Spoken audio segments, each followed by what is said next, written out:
outstanding. So I hope everyone is doing great and staying safe at the same time. So I'd like to tell you that today we're going to have a very interesting session because we have a very amazing topic to discuss, which is the youth participation in politics and leadership in Africa, and how is that represented the cornerstone for Africa's prosperity. I'd like to invite our attendees to put their microphones on mute, and we will dedicate considerable time by the end of this webinar to answer their questions. So let me introduce to you our great and distinguished guests, speakers for today. They are really people with high profiles, and they have a lot to talk about in relation to leadership.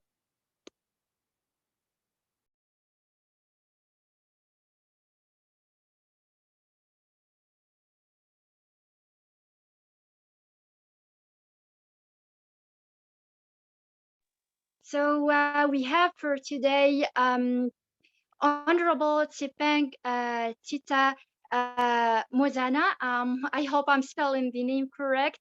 So she's so for Honorable Tsipeng Tita, she joins politics in 2017, and following a tenure of more than 15 years in the private sector, she joined the private sector from an early age of her life with her siblings. However, her passion for the public sector was ignited when she worked as a young professional at UNESCO in Paris, France, since 2000. However, 7 years later, she quit that position and worked for the betterment of her own country. So for Honorable Tsipeng Tita Mosena, she had an extensive experience also in politics, and she she had joined a new political party called the MEC, where she made her place into the executive committee, and 2 years later she was elected as the first women deputy leader in Lesotho in 2019. So we have a very distinguished panelist for today. She has been a member of the parliament since 2017, and also she's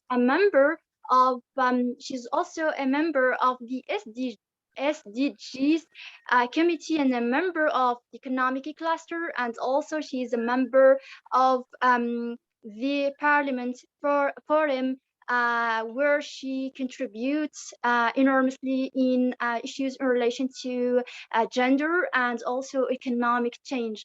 So for our guest today, she also holds a bachelor's degree in computer science and physics, a master's degree in development management, and she has sponsored many motions regionally and nationally. She has also authored a book with her twin sister, and she's a mother of three, and she's a wife also. So this is the profile of our first panelist, Honorable Tsipeng Tita Mosena from Lesotho. I hope I spelled your name correct. Could you correct it? If not?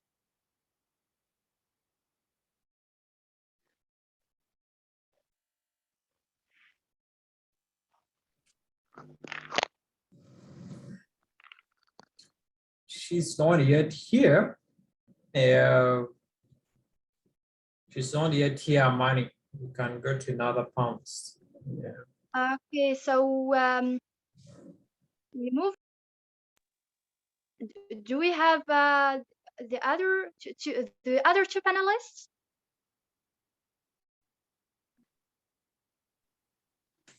Nizar is around, Mr. Nizar.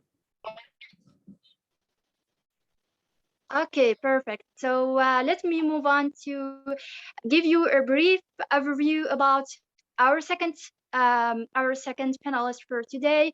We're very happy to welcome Mr. Nizar Sharif from Tunisia. He's the founder and the president of Tunivision or Tunivision's foundation, and he's an entrepreneur and father and also has been, and he is ready to serve the people of new Carthage. So we're very happy to have the Tunisian presence today in our webinar, and I'm sure that this is going to be a very exceptional session where our great panelists will talk about leadership. Very happy to have you with us, Mr. Nizar. Thank you, Amani. Thank you, Enoch. I am very happy, pleased, and honored to be here with you today and to speak with all the friends from all the African countries, from Tunisia. It's summertime now.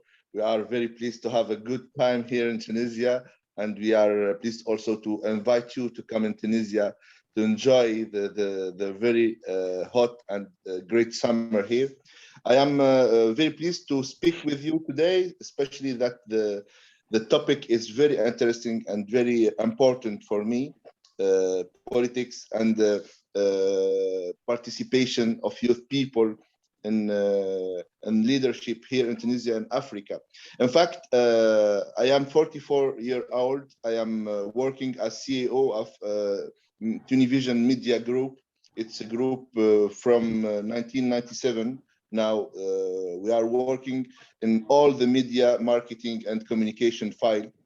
And after the Arab Spring in 2011, all of you knows about this events in Tunisia and the Arab world. Which changes was very important here in our country. And I was very interested because our magazine worked especially with the young people between the 18th and 35 years old. So we started in 2011 a big tour here in Tunisia. We have a bus, and we did a tour about young people and initiatives. In this tour, we understand something like where is the problem with young people? Where is the big things that people here, young people in Tunisia, needs to develop the country, to develop themselves, and to be leaders in the changes here in the country. And in fact, we find two specific things. The first is a problem of belonging, because the education in our country don't put the patriotism in the first plan in our education. And this is a big problem. I don't know if it is the same thing in other African countries, but it is a very big problem here in Tunisia. The second problem is the problem of visions or dream. We haven't a national dream. We haven't a common dream. We haven't something we share as a dream of the population, of the patriots, of the young people for the future. That's why we started a program called Tunivision's Universities Tour from 2012 to 2015. And it gives me the possibility to meet a lot of people, a lot of young people. And these people gives me a lot of information, data, and with my team, we could analyze it, and we decided in 2016 to launch a foundation called Tunivision's Foundation. Today, Tunivision's Foundation is one of the biggest young people network here in Tunisia. We had something like 167 clubs in universities, 130 clubs in high schools, and something like 16 1,000 people as members in this network. We are working to develop. Yes, Sorry please. to interrupt you. You are sharing very important information on Univision's foundation. We are just here to welcome our second panelist, and we'll give you the floor to talk about all of these during the discussion with Mr. Enoch. Thank you so Thank much. you. Thank you. So I continue? Now we are going to introduce our second panelist, and we'll get back to you for the discussion with Mr. Enoch. Thank you. Thank you. Okay, Mistress Honorable Mosena, can you hear me? And can you put your video on, please? Yes, hello. I can hear you perfectly well. I hope my video is on. I'm trying to locate the space. Yes, it's Yes. on. Welcome, Honorable Mosena, to our webinar. We are very happy to have you with us today for this webinar. I have just made an overview about your bio to our ambassadors, to our participants, sorry, for this webinar. I'm just going to check with Mr. Enoch. Shall I go repeat the bio or not? Okay. Because yeah, I read the bio, it's fine. We can just go ahead and dive in today's discussion, I guess. Honorable Mosena, thank you so much for giving your time. You're very welcome.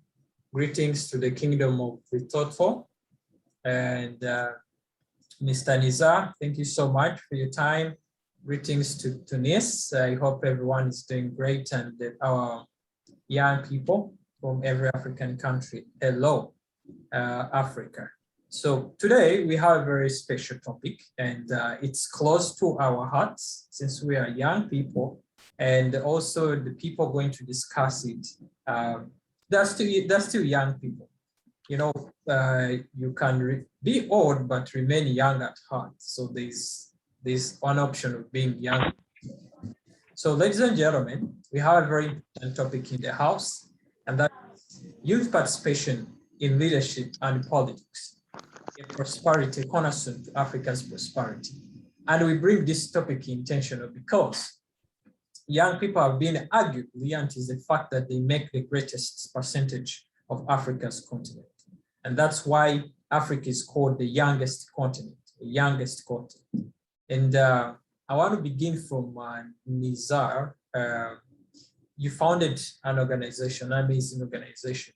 Tell us, like, you've been sharing what you do, but what things are in there lacking in the gap, to fill a potential field equipped young people? What is lacking in young people, and how do we fix it? That would be, of course, drawing from your experience as a founder and president of Univisions, which has done a tremendous work. Every Tunisian and North African knows about it. So tell us, what do you think is really lacking? Yes, like I said, the first thing, it was a lack of belonging to the country, belonging to something which is common to everybody in the country. I can call it patriotism, but it is a big problem here with us in culture and education. We need to develop the patriotism in our countries and the belonging to the countries. Second, it's the problem of a lack of a dream, a lack of a vision to develop the future together. And this is a problem of also self-confidence with our young people here in the country, in Tunisia, maybe also in Africa, because all the people said here in Tunisia to young people, you can't do things. You can't develop the country. You can't, when you haven't the potential to do better things for you, for your families, for your country.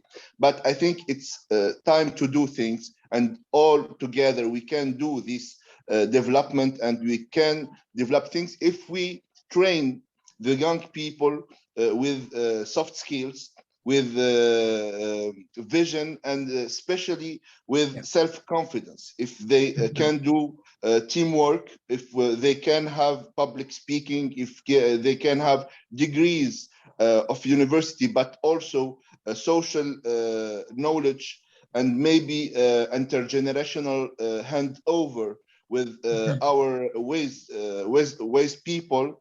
I think that together we can build a new future for every country and all the African continent. Thank you so much. And Honorable Mosena, we know a little bit, I think a little about the Kingdom of Lesotho. Tell us, how is it like? Share your perspective to, you're talking to the African Union almost. Everyone here is from every African country. So tell us, how is it like? How's the culture of young people in Lesotho? And how do you, as a leader, as a member of parliament, how do you make policies that suit the needs and the wants of young people to develop them? Well, first of all, thank you very much, Enoch, for this opportunity. It's very much welcome. I feel humbled to be addressing the youth in Africa, and knowing that the youth hold such strong vibrance in as far as governance is concerned. I'm actually very much excited to be part of this platform. And I should also thank Lerato for having, connected us for this platform. Okay, so I think your question is very broad. When I got into, I'll say, into politics, I considered myself a fairly young person. The reason being, in Lesotho, the trend has been that, pardon me saying this, but the trend has been that people get into parliament when they go to retirement. And that says, that's a big deal. Yeah, that's a big deal. And I, having been in the private sector for quite a long time, and having noticed that some of the decisions that are made by our parliamentarians are not necessarily responsive to our plight, then it said there's a lot that needs to be done in as far as the youth is concerned. So the youth in Lesotho, and I shouldn't talk only of the youth in Lesotho, I should talk of Basotho in general. Basotho are a very complacent nation. You know, things happen, they get trampled upon very easily. And for them to voice their opinions, there are so many checks and balances, and it's not very easy for them to really thrive on and really fight for what they want. So this has been a stumbling block for the longest time in our country. And I think this is the trend in SADC, because I'm also part of the SADC community as far as leadership is concerned, being part of the SADC Parliamentary Forum. But I think also in Africa, in general, we are taught to be a nation that, you know, the young respect the old, the young don't voice their opinion, they don't, you know, voice their opinions that much, because that's a sign of being disrespectful. So we have sort of adopted this notion of being quiet and complacent when things are not necessarily responsive to our needs. And Lesotho is not an exception.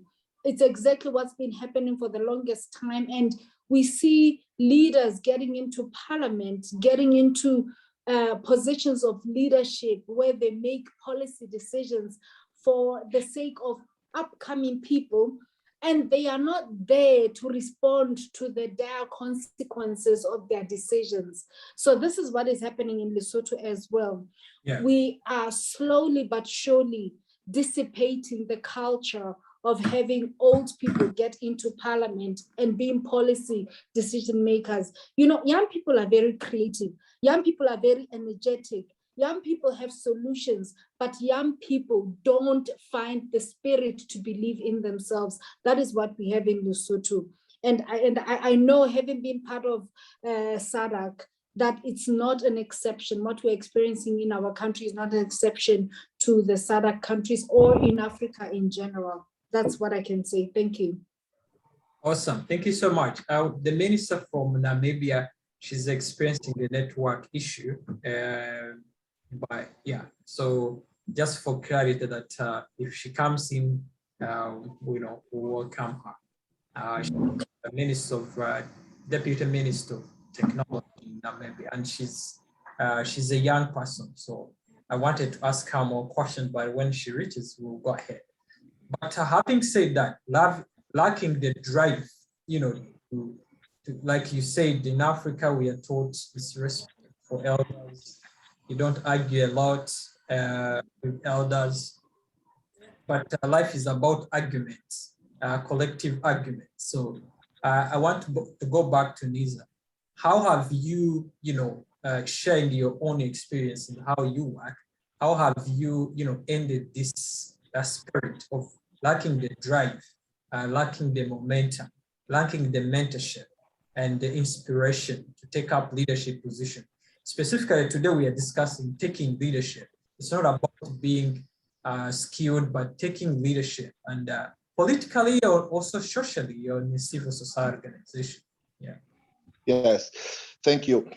In fact, the beginning of our experience and our network here in Tunisia with the young people and the leadership, we started with training. We started with training and especially soft skills things. So we train people, young people, how you can participate in a work team. How can you be in a crisis and to deal with it? How you can have a body language, a communication skills, public speaking skills. So you can have a good communication without violence. You can give your ideas and discuss these ideas and to bring something and brainstorming and to develop something together. This is very, very nice. Then we started to do something like learning by doing. So we give to all the people, to all the clubs we have in our organization, projects. And we give them something like a dashboard to have in real time how they develop their projects in local marketing, for example. How can they do things with worldwide strategies, etc., etc. Now we have a lot of programs with politics, with economy, with computer science, etc., etc. And now we think that we have a new generation of good people, very good trained, and they can have the self-confidence to do this handover in knowledge and power also. So the thing is to give the young people enough knowledge, wisdom to be the next leaders and the next generation of leaders. Wonderful. Now the wisdom, the skill set. So I like the idea of giving them the skills, the equipments, the instruments of, to be better leaders. Because imagine a leader without communication skills. It's a big. So I want to come. Research has shown that people learn a lot by sharing their own stories. When you share a story, someone learns a lot more than giving it. I want to ask Mosena, Honorable Mosena, as you've been a young person, what pushed you? Share your own experience. What pushed you? What drive did you have that at this age you're a member of parliament, you are actively on a national political level and regional level? What pushed you, even in your young later age, as you're growing up? What pushed you? Share with us. Well, thank you very much, Enoch, for that very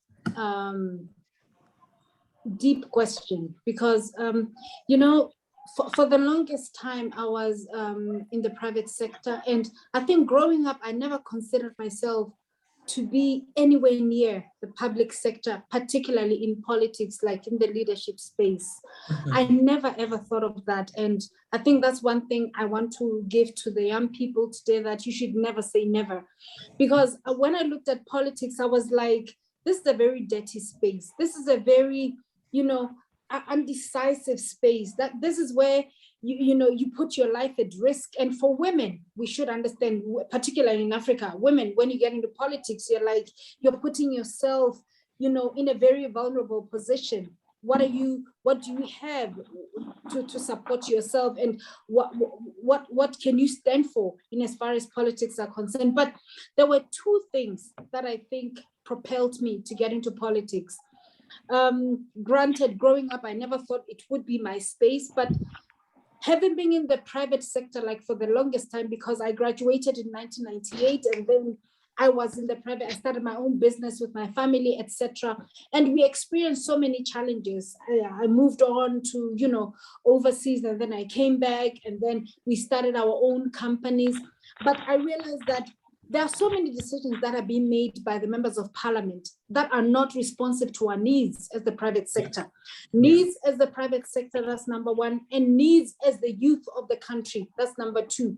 And for me, I was like, the decisions that are made there, they're very, pardon my words, but they're very old-minded. They're not creative, they're not responsive to today's needs. And you find that people that go to parliament, it's like they're going to retirement. So for me, I was like, we need to challenge the status quo. You cannot have people that are at the crux of decision-making for the entire country going there because they are tired, they're sick and tired, and they're just looking for the next way out. And for them, parliament is the retirement space. So we need to rejuvenate that space. That's one thing. So I was like, I need to get there so that we can challenge that parliament. It's where fresh decisions are made, not old decisions are made. That's number one.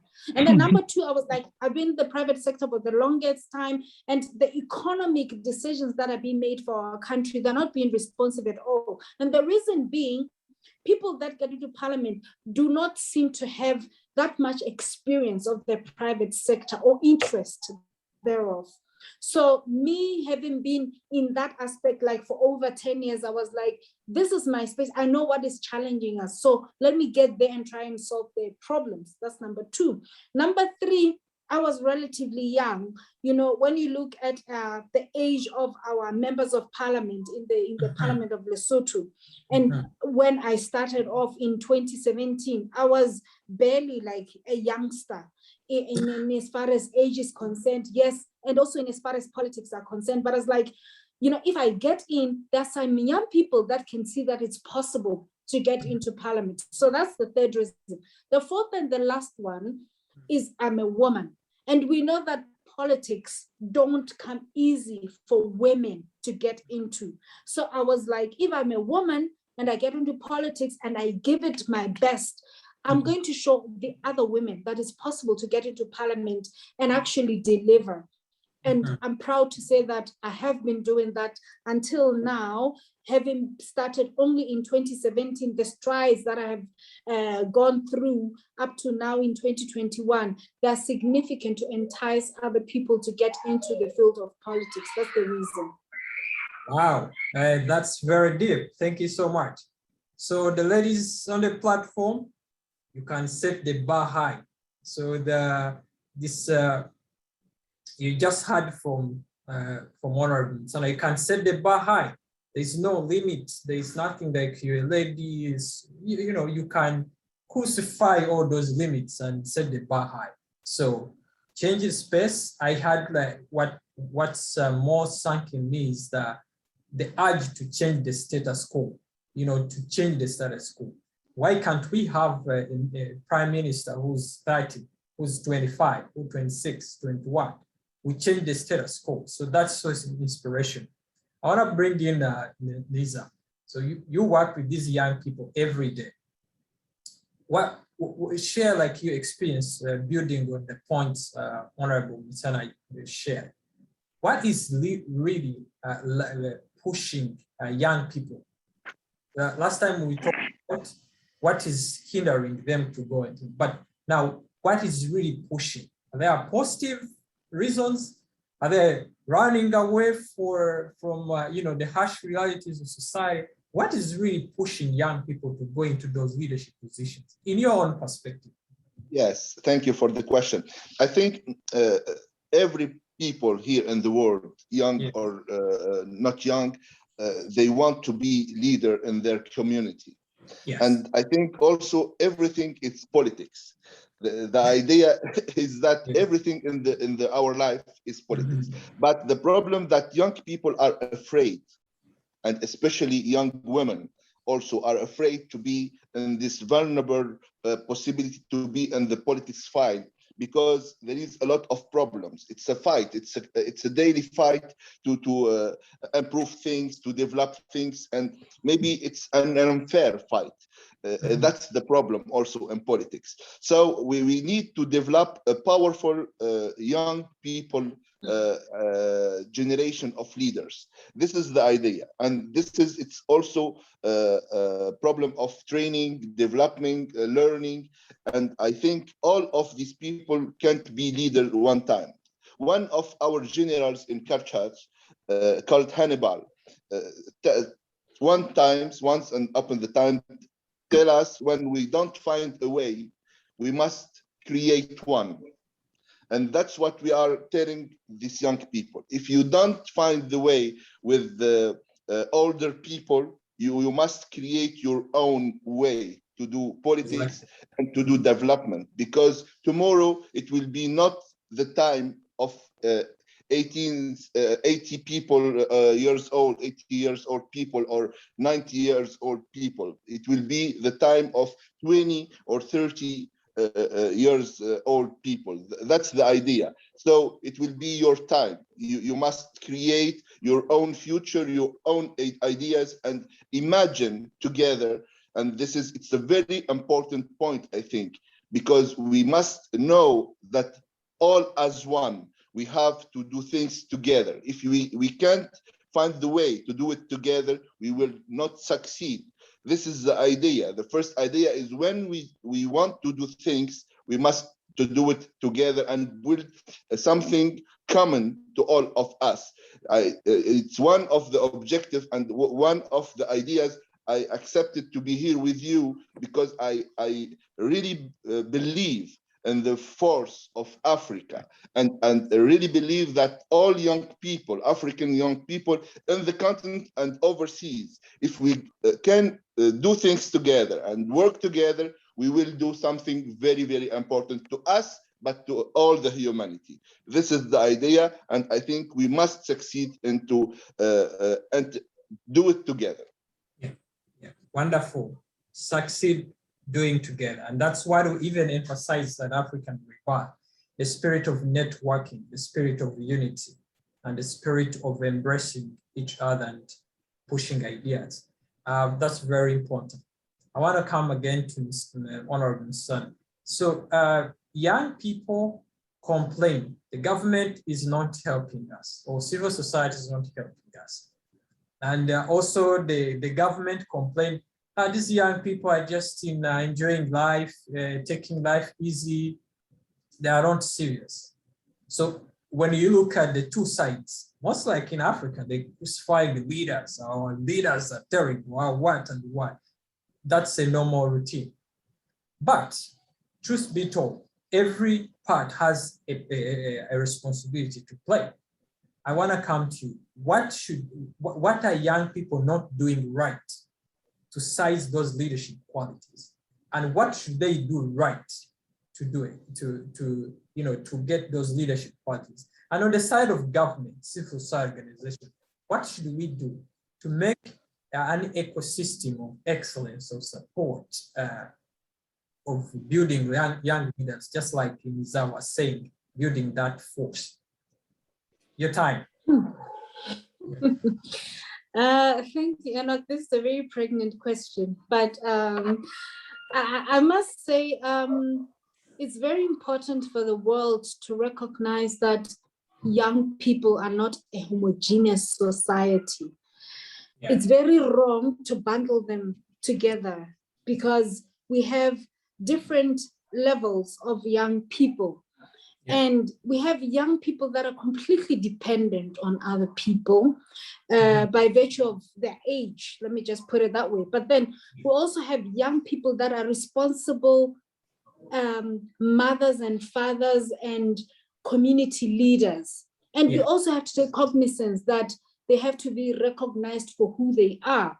Now, the problem is when Africa takes young people as the young generation that needs to be taken care of, instead of the generation that needs to be divided and their skills being taken advantage of because they are very, very rich and they are available and there.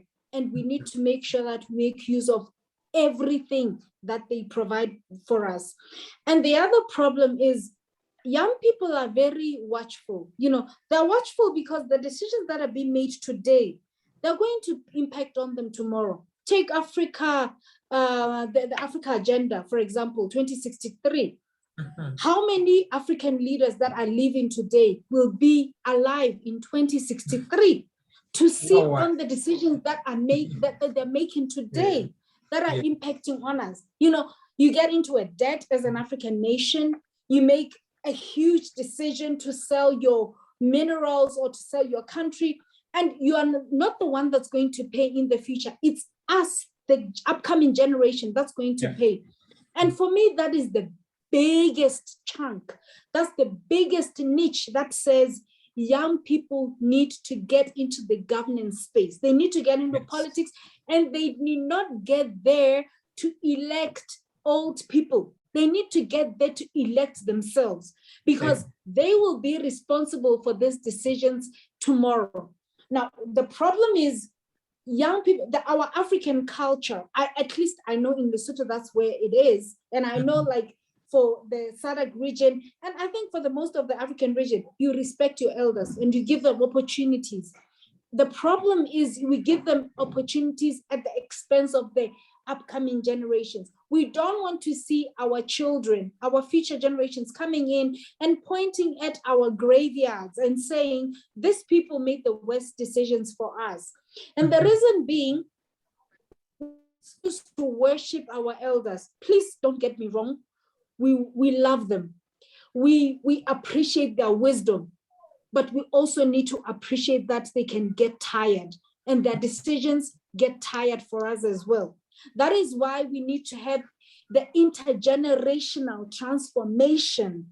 And that is not what we're good at as Africans. So when somebody tries to present themselves in the political space, because that's a policy making space, we should not think that they are fighting the leadership, but instead they are challenging the status quo and equipping it to be better for the next generation. So I'm saying what we're doing wrong as the youth, we're playing too far away from politics. We're playing too far away from the decision-making plate, and we're leaving everything in the hands of the elders. That, I'm sorry to say, but they couldn't be bothered. They are simply waiting for the next ship out of this lifetime, and they're going to leave us with the decisions that they will have made. Thank you. Wow, powerful, powerful. Young people, stop electing those old men. Elect yourself. That's the message. Hashtag elect yourself, not people. Hashtag tonight. Nizar, what is your idea on that? What are young people doing non right, and where is the government doing it wrong? And how should we bridge that gap? Yes, first of all, I am very impressed, and it's very deep thoughts from Mr. Mosena. Thank you very much for all this idea. It's very impressive, really. And I think that we have a proverb here in Tunisia: young people can run, but old people know the way.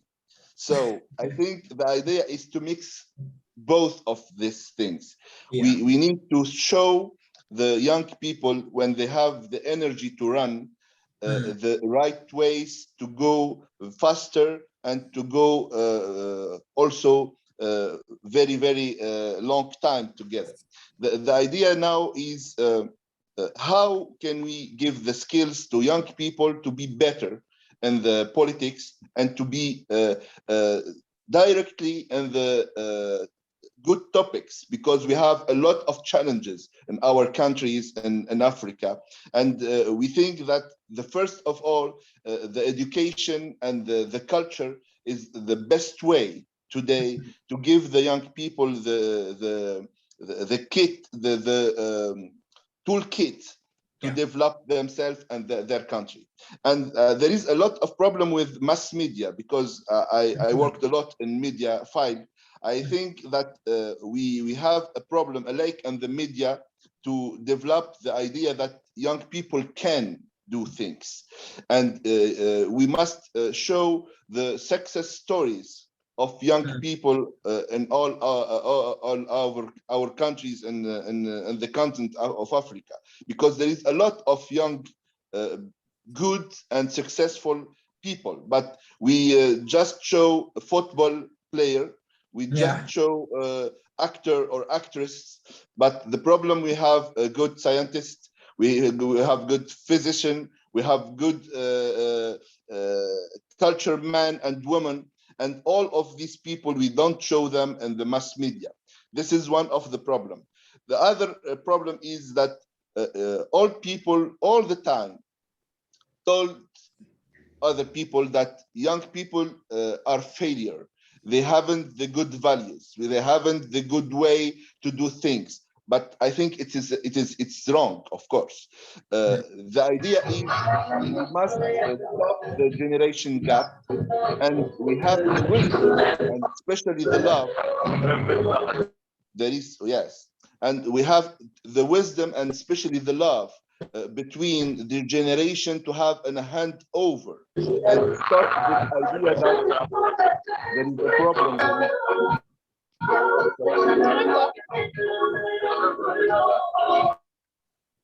Yes, thank you. So the idea is to have the wisdom and the love between generation, to hand over the knowledge, because it's very important, the knowledge and the power also. And the idea of that young old people pass the hand to the young people, it isn't a bad thing. It's a good thing.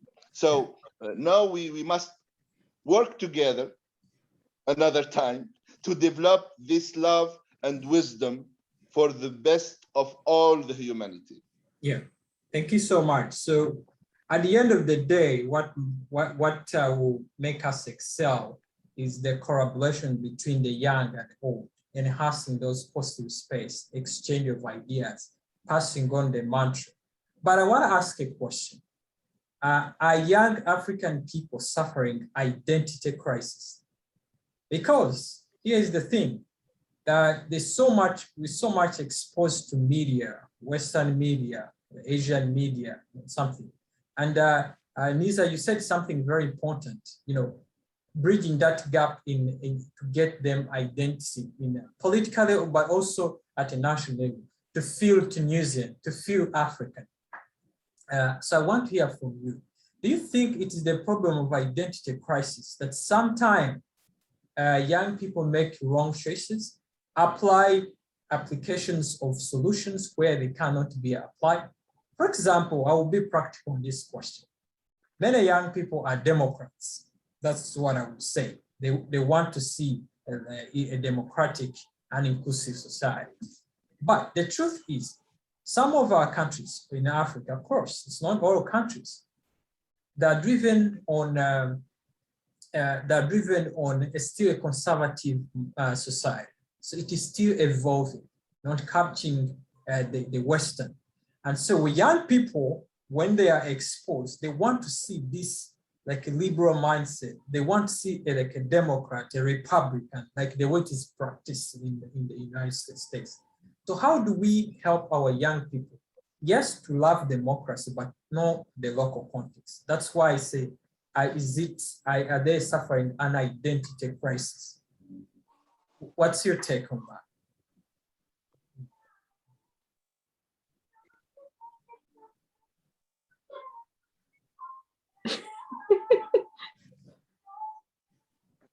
We can't hear. So the question is for me or for Mrs. No, for both of you, starting from Oh, Yeah, okay. please. Okay. Ladies first. ladies first. We can't break the protocol. I'll take that, Nizar. Thank you.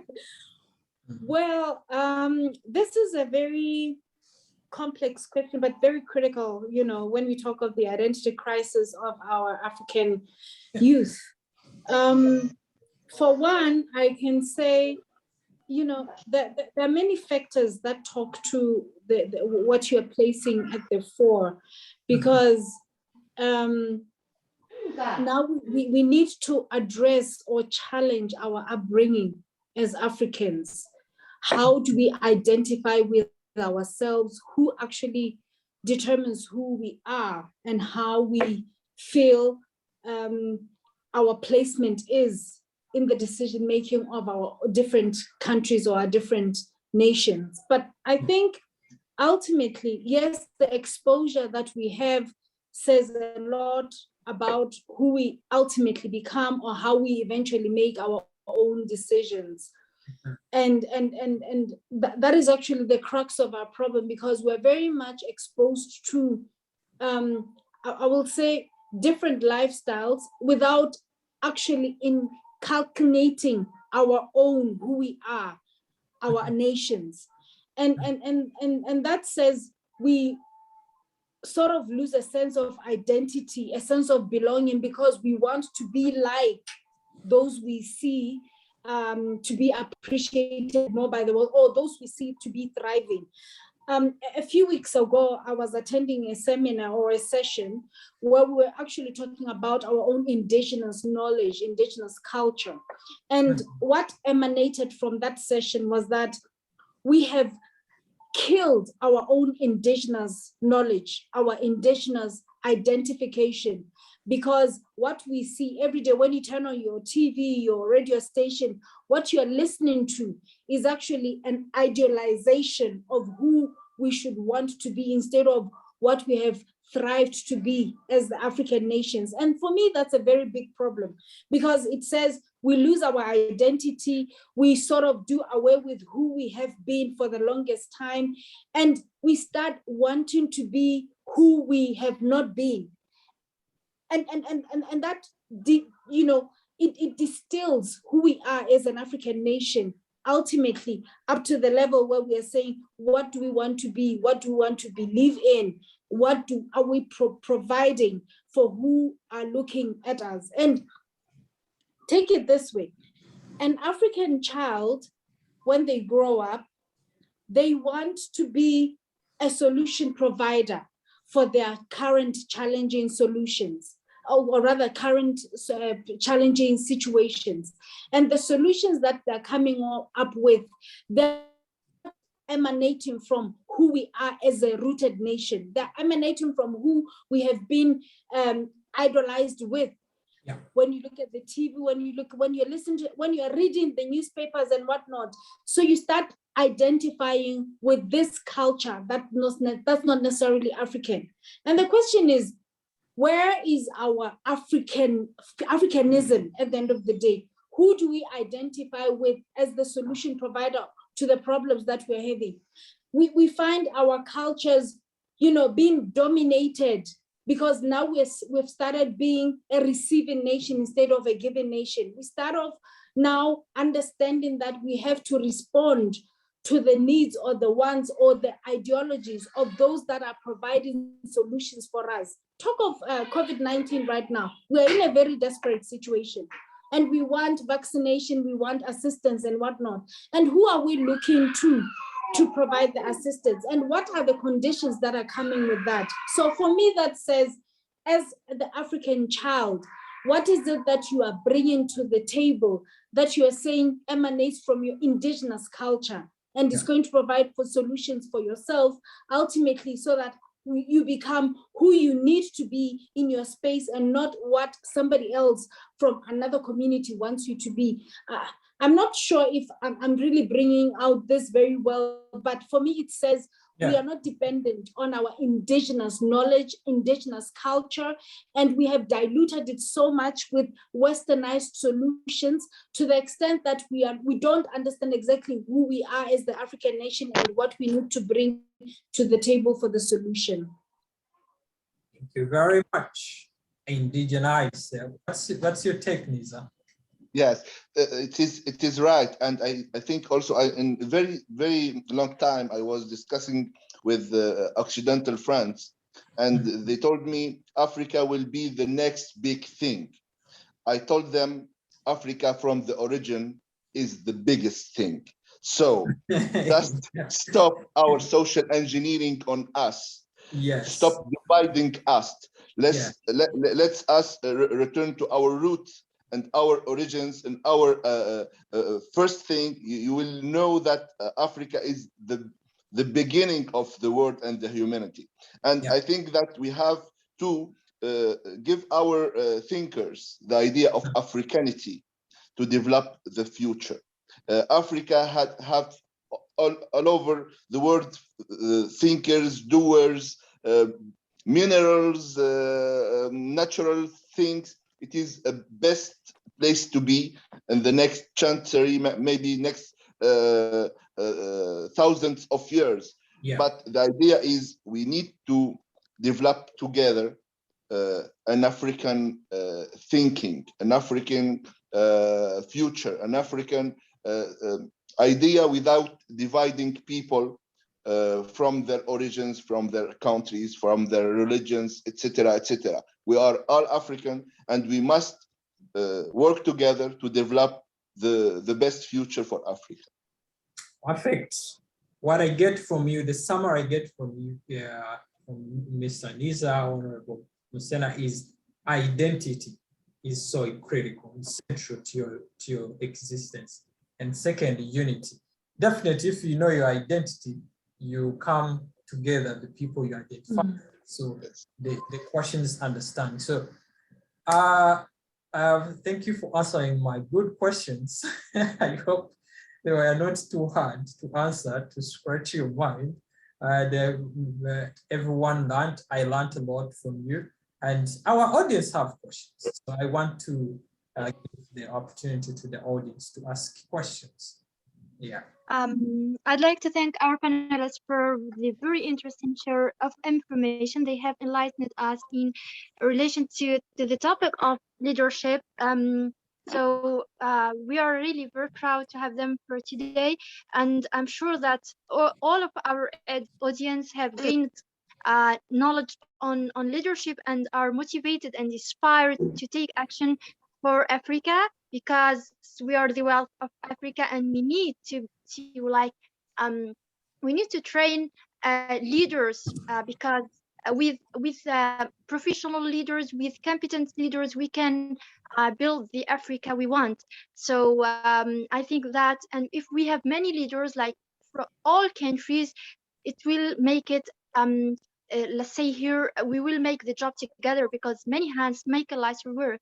So I'd like to give the floor for our audience to ask questions for our honorable panelists for today. So let us for whoever wants to ask a question, you can unmute your microphone and you start asking.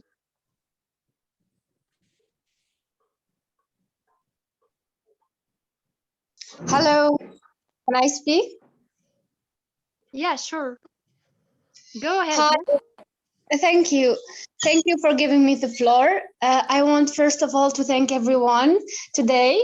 It's very interesting webinar. Thank you, Sir Nizar and Mosena, for this motivations and this very inspiring story and history. So I want just to emphasize and highlight something. We just speak about government strategies and their neglection of youth, but I should highlight about that government also does not encourage role of keeping capacity building programs. There is not a capacity building programs for youth, such as African Rebirth, we just found it on internet or websites. I think it's the role of civil society also to move on and give the floor for youth to be more active members also and to practice leadership. By the way, I worked on my final year project about the role of leadership capacity building program in boosting youth potential, and I found everyone it's a common with the word leader and leadership, but no one really practice it. No one really know what is it leadership. Also, I made a survey about the countries and geographical representation. I found people from rural areas are more interesting about leadership than downtown area. Maybe this refers to a political situation or climate. So I think the civic society here plays a very important role, and the clubs such as Tunivision and ISLT. So to give the floor to youth to practice leadership, and they really we should move on. Thank you.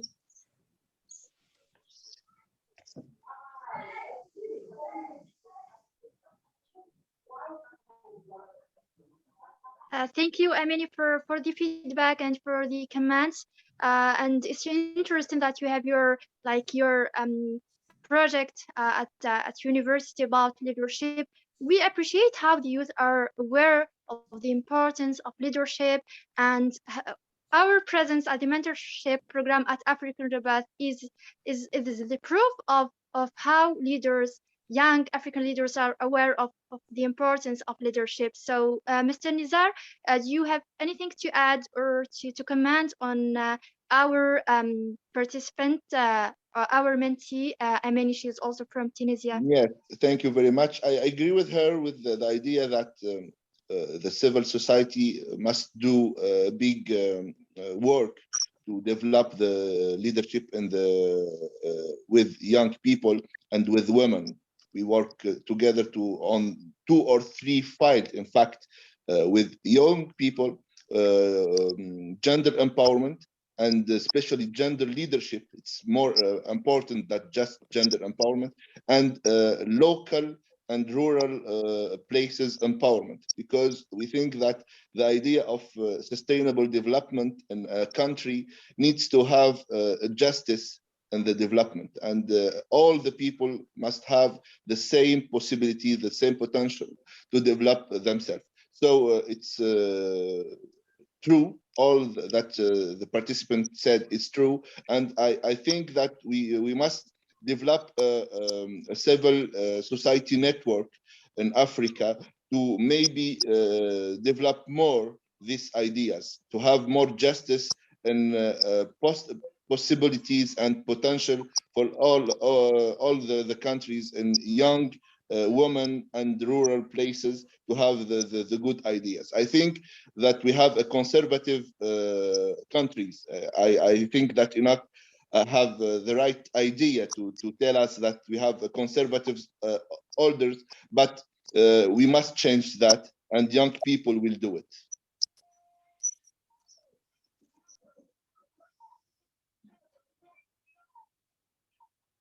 Thank you so much, Mr.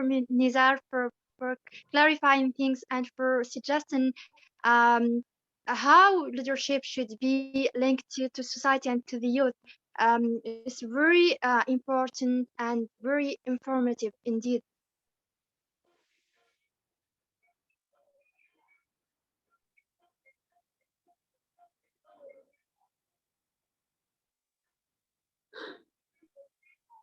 We have other questions, or we carry on? We will ask our attendees, our mentees, if you have any questions, please go ahead and ask them, because this is a very exceptional opportunity to ask questions for our distinguished panelists. It's a never to be repeated chance for you. So go ahead and ask questions and enrich your knowledge about leadership. You are the leaders of the future. So go ahead. Shall I continue? Can I Okay, who's Yes, got? yes, go ahead. All right. Okay. Or is it Ruth or me? Which of the two? All right, Ruth, go ahead first. Okay, thank you very much. Okay, my name is Ruth from Ethiopia. So my question is, how did you overcome the pressure from your peer in the social, which tells you to just become ordinary and lead a decent life? So the you can't worry this, how did you overcome all that? And my second question is, how much did it cost you to overcome your fear and get to the point you want? Thank you.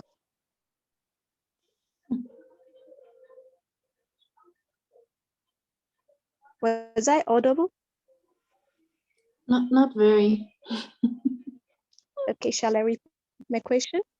Please. Okay. My first question is, how did you overcome the pressure from your peer in the social, which tells you to just become ordinary and lead a decent life? And the you can't word this. And the second question is, how much did it cost you to overcome your fear and got to the point you want? How about now?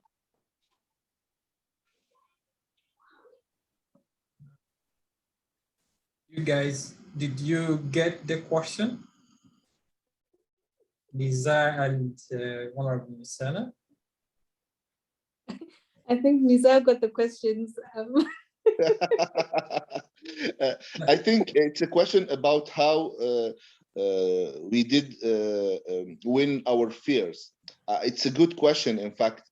And I think everybody, every people, every human on earth had his fears and his problems to develop ideas and develop careers. The idea is to don't stop. And I think there is no fail. Nelson Mandela said once that we don't fail, we win, or we have experience, we learn. So there is no failure. This is the idea. We must learn that there is no failure on earth. This word did not exist. The idea is every little fail is just an experience to do better, to do more, and to win in the final step. The idea is really to work. There is no chance. We must create our chance. We don't have to have fear. The idea is to begin. So don't have fear. The best way to win your fear is to fight it and to win it. The idea is very simple. Go every morning, stand up for your dream, for your life, for your country, and do it step by step. You maybe have some problems. It's normal. It's life. Then you must have a solution, and you have friends, networks, and learn every day to have best life and best development for you and your family and your country. It's the only way to do it. Work, and have faith in you, in life. Life is beautiful, and every one of you will be a leader and will be a winner. This is the idea. And thank you for Nelson Mandela for these words. We have not to fail. We have only to win or to learn. Well, I think adding on to what you just said, which is very powerful, really, and it actually talks very well to the journey that we're all traversing in the leadership space. But for me, the biggest driver is also always asking myself, why? Like, you know, when you ask yourself, why did I get into this space? Why did I decide this is the best route? Why did I decide that despite everything, this is the passion that I'm going to follow? This makes you follow through all the challenges, the adversities, and everything else. Because when everything else is as tough as it can get, and you are able to respond to your why, then you get that inner motivation that says, then you must move on. You're not going to be paid for this. It's not going to bring gratification to somebody else. This is the journey that you have chosen for yourself. So when you say, why did I get into this space? Like, I got into politics because I was like, I need to change the way we see the economic landscape of our country. And all the time when I'm challenged, and trust me, there are challenges every day, and the higher you go up the ladder, the more the challenges you receive. But when you're able to say, I got into this space because I wanted to solve this problem. I got into this space because I wanted to be a solution for this person. Then it gives you that inner drive and that inner motivation. And that's basically what makes us succumb through all the challenges, the frustrations that we go through in the journey. And trust you me, every day there's a problem. Every day there's a responsibility that you have to deal with. Every day there's an opportunity for you to deal with so that you can respond to the problem that you wanted to achieve in the first place. And if you're unable to see that, you will then fall down, and it will be problematic for you to deal with the problems that the world and the people that you consider closest to you bring to your space. So all the time, always ask yourself, why?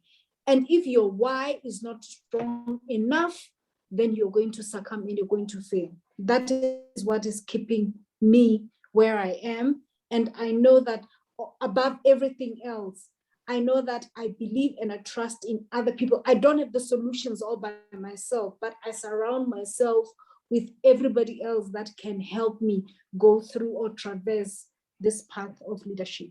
Thank you. Thank you so much, Mr. Mosena, and also for Mr. Nizar. I said from the very beginning that this session is going to be very, very exceptional. And I see that our panelists are not only giving us a delivery of information about leadership, but also are executing, let's say here, positivity, and they're encouraging us to be the leaders of the future and to work for our goals and dreams. So I'm really at a loss for words to thank you for encouraging us, for instilling in us the spirit of leadership, and for working for our let's say dreams and so on. So I see some of our attendees are raising their hands in order to ask some questions. I think I saw Dembo. Jama, can you unmute your microphone and go ahead and ask your question or your comment if you have one? Thank you very much. This topic is very much interesting. I'm really enjoying it as I'm listening. First, my contribution is like being a leader, a youth. As a youth man, we have to believe, we don't have to underestimate our power to change what we want, what we are. We can change our life in anyhow we want it. Just a matter of believing in ourselves. And for the parliament, like I said before,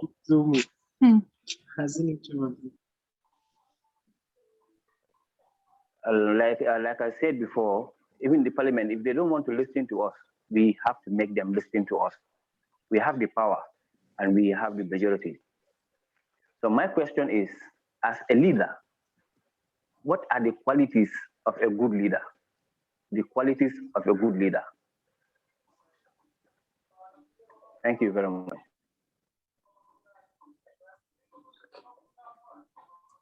Mrs. Mosena, please. My pleasure. Okay. Well, this is it's a big question, and I guess it talks to each and every one of us, because I always say, every one of us, if you can provide a solution for somebody in need, then you are a leader. It's not like being a leader, you have to be a leader of a political party or at the helm of an organization or something like that. You always have your team that you, even in your family, in your small space, you are a leader. For as long as you're providing solutions and you are being that response that everybody's looking for when the going gets tough. But directly talking to this question that we're being asked, I think now I'm going to talk specifically to the youth.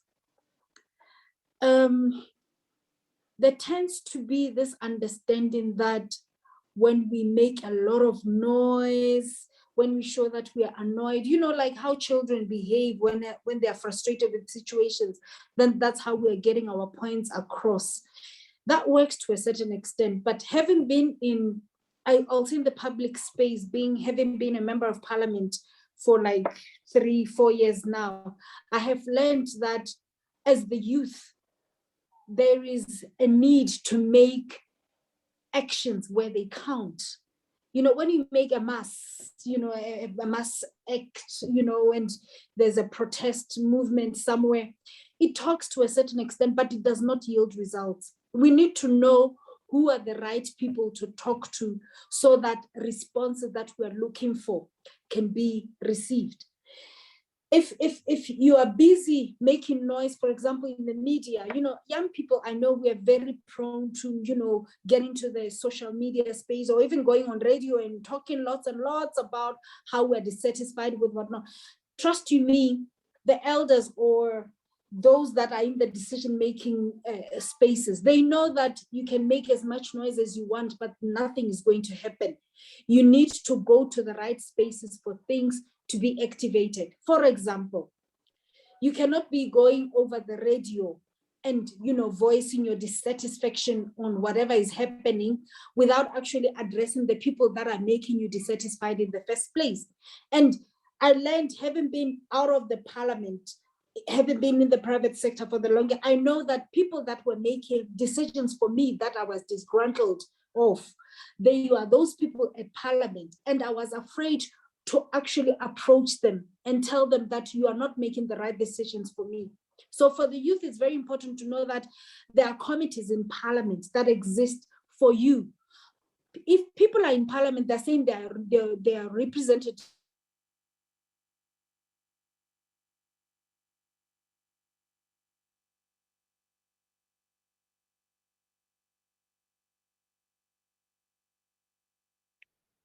There is a problem of connection, I think.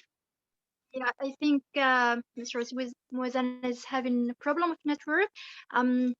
We'll have to move to the other attendees. I Or can please respond to that question also, Amani. Thank you. okay. Because it's a question that a lot of members of Televisions Foundation ask me.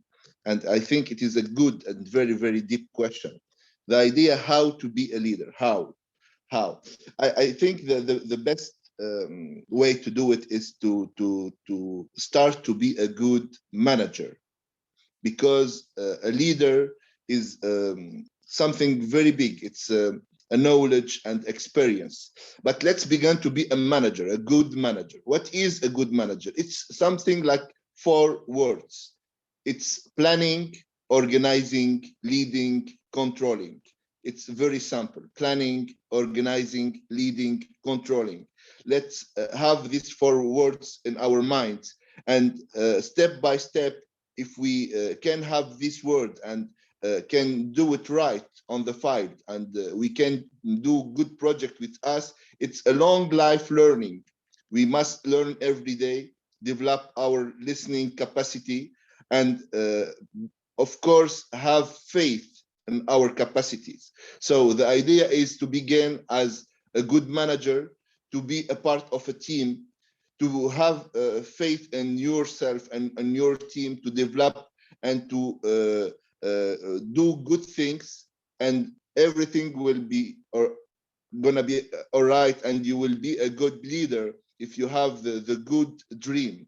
The idea is to share the dream and to share the planification of your vision with a team of and with a community. And I think it is very simple to do it if you have faith. Thank you. Thank you so much, Mr. Nizar. You are giving very important share of information, and you are also inspiring our mentees to be leaders and to hold the mindset of leadership. I think we have some of our mentees who are raising their hands. We can go to Majok. You can unmute your microphone and go. Yes. I'm sorry. I'm sorry. I got cut off right there. I was in the middle of some. I'm so sorry. Can I proceed No or? problem at all. Mr. Nizar has already answered the question, and we are moving to the next participant who is going to ask a question because we're short in time, you know. So, Magic, can Okay, you go just ahead and ask your 10 question? seconds. Raising your hand. Yes, just 10 seconds. I was simply saying, Okay. I think our youth, there's a saying that an empty vessel makes the loudest noise. And this is what normally we do as the youth. We make a lot of noise, but it doesn't really yield any results. So my advice is make sure that you're in touch with your members of parliament. Make sure that you are, you get in touch with the system of how policy decision making is made.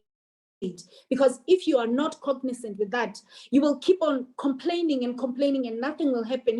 Members of parliament will just keep on laughing at you because they know that you're not shouting where it really matters. That's just the message I was sending. And I think some members of parliament, they're made holier than thou, and really they're just people, me and you, and we need to be able to make sure that they account. And for them to account is when we get in touch with them and tell them what we want.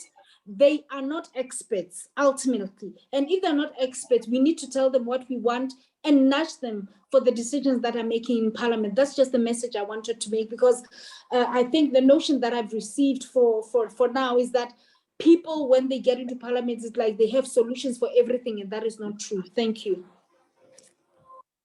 Thank you so much, Mr. Muzana. You're like from the very beginning of the discussion, you have enlightened us a lot about today's topic, and you're being really very informative and encouraging and also inspiring. So thank you once again. We are really very glad for having you today.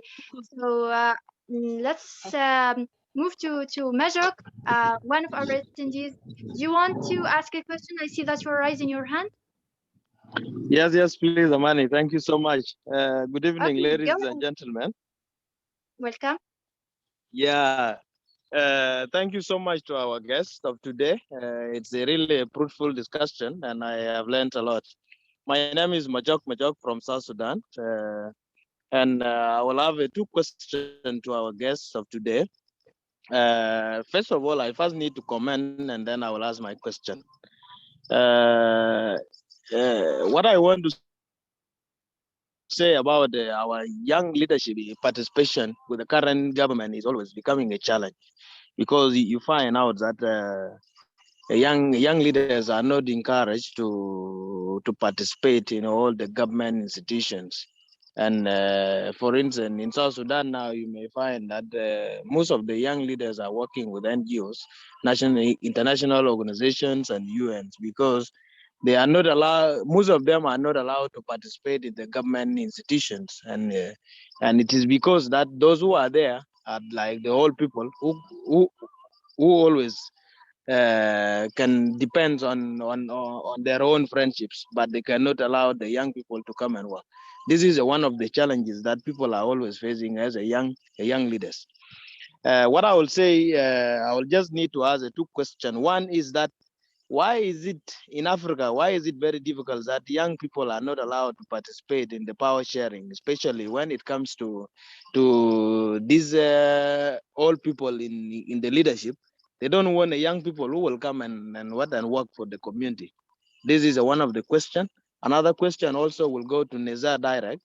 Uh, why is it that the rate of corruption is always exercised with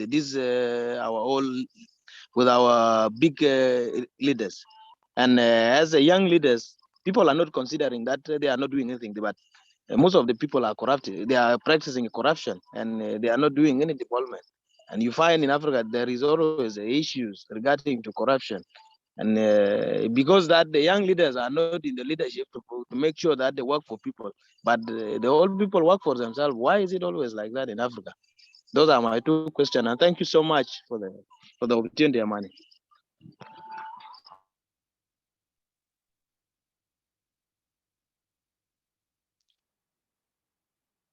So, Mrs. Mosena, let's Yes. Can I please take this one? I'm like, Yeah, I'm burning for it. yes, please. Okay, It's for yes. you. Yes. This is a very important question, and I think it resonates with everybody in Africa and I guess the world at large. But the question is, why is it that young people are not being allowed to take their space? That's how I craft it. Why is it that young people are not allowed to take their space in the leadership's decision making? Now, there's a comment that I read earlier on that was talking to young people being in the majority in our different nations. That is talking to you and I. It's simply asking you and I, what are we doing to engage young people into the leadership space? And the fact that we are looking into those people that are in the minority in as far as numbers are concerned, to give us permission, that is how much we have deprived ourselves of the power that we have. If young people are in the numbers, why aren't young people electing young people into leadership positions? We first of all have to start believing in ourselves. I know this goes way back into how we are rooted. Like I mentioned earlier, that you look at an elderly person and you're like, this is the person that has to get that opportunity. But let's be forward thinking, guys. Let's be forward thinking into the future generations. The people that are making decisions for us today, that are in their elderly ages, they will not be there tomorrow when we have to give up our nations. What are we doing? Because we have fresh minds, young people that are creative, that are energetic, that can think of for us. And we are the ones that are not electing them into leadership spaces. That's number one. And number two, those young people, they're not coming up. They're seated somewhere and they're looking into these people that they're worshiping as their masters to be the ones that are taking the leadership spaces. Why? Because we are not supporting them enough. We are not engaging with them enough. And the honors is unto the youth, guys. Everybody out there, go and find the next person that can actually take that space and help us get out of this frustration that we're in. Africa is dissipating because we are allowing old people to maintain the status quo, and we are busy lagging behind them while we know that they're making the wrong decisions for us. What are you doing when you are in the big numbers? That's the question that I'm asking. So I'm sending you out. Go and talk to the next person, to talk to the next person and the next person. Ultimately, we will be led by the people that we want. Thank you. Thank you very much. And I have another answer to the question. In fact, it's a little bit different and funny. I think young people are not in the space of leadership because they are busy to have girlfriends, boyfriends, to have career, to get married. They have other projects. In fact, they are busy to do things different that maybe us. And the idea is, if you don't take decision for you today, there is someone else will do this for you. This is the good question. So if you want to go and to have the right life and the life you dream of, you must take your own decision and you must participate. So I think it's cool to have career, to think about a house life, a marriage, and all of these things. But don't forget that all of these things are politics also. It isn't just social life, it's also politics. If you want to have a good house and a good price, you must do and have the good decision. If you have to have a good car and a good wife or a good husband, you want to also to go and to have the leadership position, to have the good decision now, not in 20 or 30 years. So please do what Mrs. Mosena do. You must elect your young people and to have the good position, to have the right ideas and the right decision now, not in the future. Thank you. Thank you so much, Mr. Nizar. We really appreciated every bit of information, every delivery of speech you have made today. We wish that we take this session longer, but we are short in time, and we take long for the discussion. I'm very grateful for you and for Mistress Mosena for being here. I appreciate the efforts you have put into this session, and I'm also grateful for investing the time to like enlighten our mentees for this webinar. So I'd like to thank you once again, and we'd like to maybe see you in our future events. So I will give you 2 minutes for closing, let's say here, remarks, if you have anything to add or to close this session. So the floor is yours. You can go ahead, Mr. Nizar, for 2 minutes. And we will move to Mr. Mosena, and we shall wrap up this session. Thank you, everyone. I want, first of all, thank you, all of you. Really, it is a pleasure and an honor to be with you today. I shared with you a lot of things, but I learned a lot also from Mrs. Mosena. It's a pleasure for me and an honor for me to be with you in the same webinar. Thank you, Anak, and all the team of Africa Rebirth, of this great work you are doing to have a good network with good young people from all Africa. And I just end with this: dream big, work hard, and think Africa. Thank you very much. Over to me, I suppose. Well, thank you so much, Madam Amani. It has been an exciting moment to have been with you this evening. Well, in Lesotho right now, it's 7:26 p.m. So that says, being a Friday, the youth need to be out and about. But for you to be here this Friday, whatever time it is that you are on, that shows commitment for you towards attaining leadership skills and drive for Africa. We need each other. And having shared this space with you, Mr. Nizar, and having been given the opportunity, Ndade Enoch, when I say Ndade, it's like I'm really giving you that honor. It's been awesome. And I look forward to sharing the space more next time as we delve into the development of Africa. And I wish you all the best. And I hope that one day we will not only talk, but we will see solutions that drive Africa out of the plight that it is in today. Normally we talk, we have webinars, we have sessions, but we don't have anything that is tangible, that we're saying this is the product of what we have been discussing. So I look so much forward to that. Africa Rebirth, this platform says this is an opportunity. When we're talking Africa 2063, we're talking you. The question is, what are you doing towards it? Thank you for the opportunity, and I wish you all the best. Everybody, let us go and do what we can. You know, there's a saying that whatever you do, even if you're washing dishes, wash them to the best of your capability. That is how we're going to emancipate Africa. Thank you so much.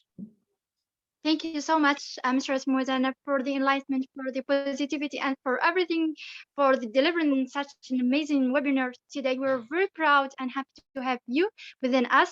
So the last word shall be for Mr. Enoch, the president and founder of Africa Rebirth. Mr. Enoch, the floor is yours for closing words to wrap up this session. Thank you. Oh, thank you very much, Amani, for moderating a nice panel. And I am speechless to our panelists for the breadth of knowledge and fountain of intellect, both inspired by identity, but also informality for knowing a lot of things. So thank you so much, Mr. Nizar. I appreciate you being a wonderful person that we even connected with the work you're doing in Tunisia. And when I have so many friends in Tunisia, when I ask them, do you know about Tunivision? It's like, yeah, they have a club at my school. So thank you so much. That's incredible. And Honorable Mtala, I thank you very much. I haven't connected much in Lesotho, but you are the entrance now to African Rebirth and more interaction.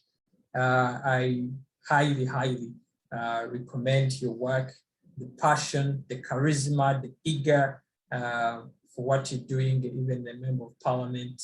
Thank you very much. And at our panel, our young people, we invite such incredible people to show that it is possible, first of all, because people think that Africa, the old thinking, not now, the old thinking is that there's no inspiration, there's always deceit, hopelessness, and mediocrity. These are people who are doing stuff. So get inspired and let's do the work. Someone said that you are waiting for elders to give you power. My friend, power is not given, it's not a cup of tea. Power is got by yourself. No one can give you power. Even your mama, you can't. Just simple example. Come late at home and your mom says something and you say something. It is a fight. She's your mom. Now imagine to politics. You know, this guy is also fighting for space. You're also fighting for space. Don't expect to be given power. I have three things. One of my mentor told me. So one thing is organize. Young people learn to organize. Two, mobilize. When you organize, you mobilize. You mobilize source of funding. You mobilize key people who are going to help you. You mobilize friends. Even enemies, don't leave anyone out. Even organized enemies, mobilize them. To network. This platform for networking. Have connections in every part of Africa. Have connections everywhere and act. So the action, this is a strong base for action. And the African Rebirth, we inspire and empower people for action. As our motto says that to defy mediocrity, inspire and empower young African leaders who seek peace, unity, and prosperity. Ladies and gentlemen, there is no Africa, there is no Pan-Africanism without prosperity. We cannot afford again to waste other 400 years in slavery, in slave trade, in mediocrity, our people crossing the Atlantic Ocean, Mediterranean Sea. Time is over. Let's get to politics. Let's get to leadership. Like Honorable Mosena says, elect yourself. We are 80% of Africa's population. I think this should be something. Why can't we act now? So I really thank you and I appreciate, like I always say, that Africa counts on you and we count on you. So ladies and gentlemen, allow me to adjourn this exceptional and wonderful meeting. Have a very good day, everyone. Good night, wherever you are, and enjoy your weekend. After a breath of knowledge, take a cup of tea, go to the beach and reflect. So thank you so much, ladies and gentlemen. Have a very good night, everyone. Thank you. Thank you so much.